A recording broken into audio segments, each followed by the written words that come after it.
So, eto nga, nag-pull over ako para mag-chill-chill lang sa malapit sa clubhouse ng aming subdivision. Wala lang, parang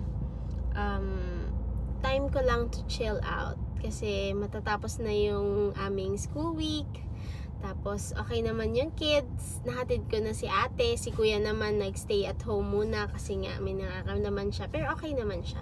So, I took this time na maka-chill lang with nature. Kasi yung aming subdivision, sa baba nun may lake. Tapos, yun na yung clubhouse. Ito, pakita ko sa inyo. Ayan. Bale, by the lake ako ngayon. Tapos, ayun lang, wala lang, nag-chill-chill lang ako. Nagmumuni-muni, nag-emote-emote, ganyan. Char.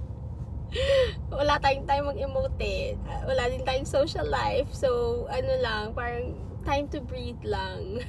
Kahit pa paano. Ganyan. Okay naman si baby tsaka si kuya sa taas. So, sabi ko, mag-chill muna ako tsaka mag-vlog, ganyan. Tapos, na-realize ko lang na parang, ang galing, blessing talaga kahit na kami lang na-enjoy namin, no pressure lang sa mga hindi lang kami up to the spot na malinis sa bahay, ganyan. Pero I mean, hindi kami organized masyado kasi syempre tulad niyan may mga tiklupin pa ako ng mga naghihintay. Pero, at least, kami ng kids, nagtutulungan kami, tapos happy kami, ganyan.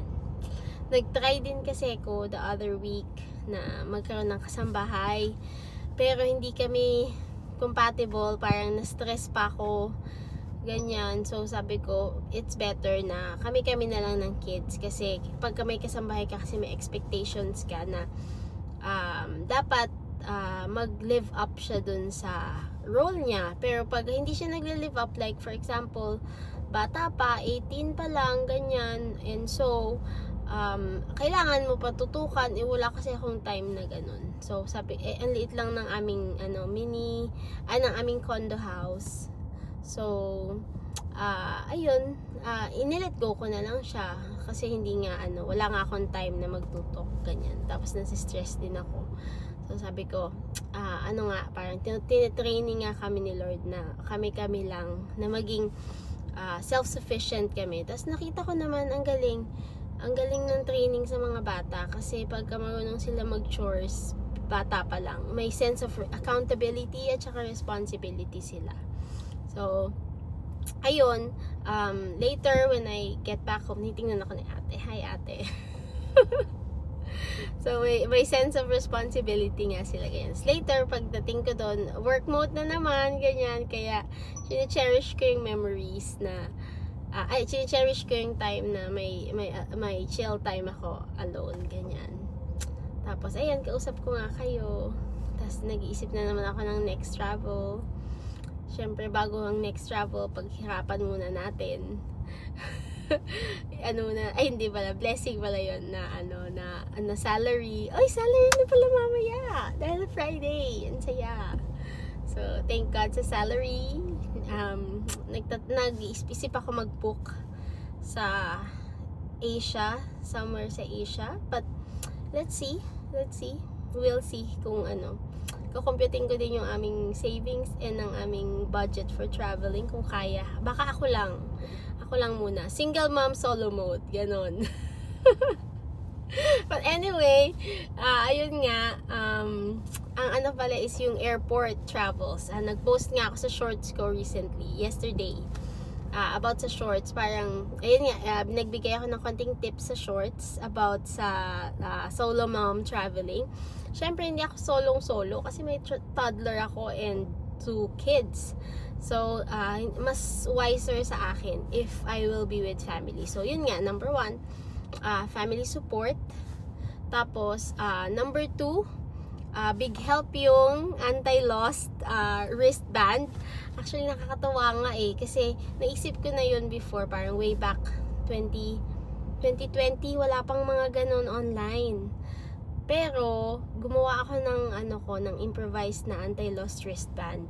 nung nagpunta kami ng kids dito sa Manila from Gensan. Tapos ngayon natuwa ako kasi meron na palang ano na ganun. Sayang no, sayang business opportunity sana yung mga ganung ideas ko. Pero tingnan natin in the future, I'll act on it. Pero ayun nga, yun, anti-lost wristband, pagkatapos surprise snacks ng kids at saka toys ng kids.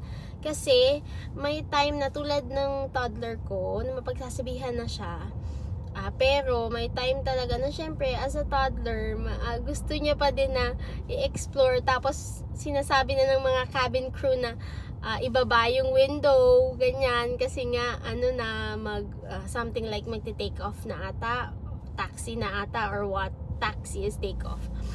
Alam niyo yun. Ako kasi ngayon ko lang nalaman. slow moving ng airplane. Tapos ayun, ang hirap niya pagsabihan nung time na yun, kasi pero nasasabihan naman siya, hindi siya nagwawala, very good siya, super behave. Pero may time na yun nga, parang sinasabihan, may one time na kailangan ibaba yung windows, gusto niya naka-open, kaya nagagalit siya. So ang ginawa ko, ang ganda ng birds. Ang ginawa ko, doon ko nilabas yung aking secret weapon, ang surprise toy. Tapos ayun, naaliw din siya. Napasunod siya nung moment na yun. So na evade namin yung yung maingay, yung iyakan, ganyan. So very useful siya. Tapos may scenario din doon na yung two big kids ko naman, pagka may problema, pupunta sa akin, tapos dinedelegate ko sila sa brothers and sisters ko. Ganyan. So, very helpful talaga na may family. Tapos, na-set my expectations na pa-help ako sa dalawang bigger kids para makapag-focus ako dun sa baby. Ganyan. So, may delegation. Ganyan. So, nakailan na pa tayo? 5 na ata yung delegation. Pagkatapos yung isa pa, yung set expectation sa kids, 'di ba? Delegation, then expectation ng kids. Kasi tulad niya, nasa airport kami, kailangan alam ng bigger kids kung kanino sila lalapit or kung ano yung may expect nila during the time ng travel. Like tulad nan, sabi ko, kailangan ako mag-focus sa baby, kaya kailangan sila, kung may problem sila, dun sila magsabi sila sa akin, pero si tito and titas nila or lolo and lola ang mag-aalaga sa kanila, ganyan. Kaya nung time na bumili ng lunch si ate, tinulungan siya ni Tita Cecil niya. Pagkatapos nung time na habang nagla-lunch siya, syempre may mga gano'n na mga mommy moments na nangyayari na natapon, ganyan. So ako yung maglilinis dapat, pero syempre madaming tao yon, so hindi ko pwedeng tanggalin yung attention ko sa baby, sa toddler. So ang ginawa ko, nagpa-help ako sa tito and titas. Tapos sila na yung nag-help ng tidy up ng kalat ni ate. Ayun, yung mga ganong moments. Pero so far okay naman, super enjoy. Kasi parang nag-embark kayo sa new adventure sa nila ng life, sa stage ng life nila na yun. Tapos isang core memory yun ng kanilang life. So nakaka-enjoy.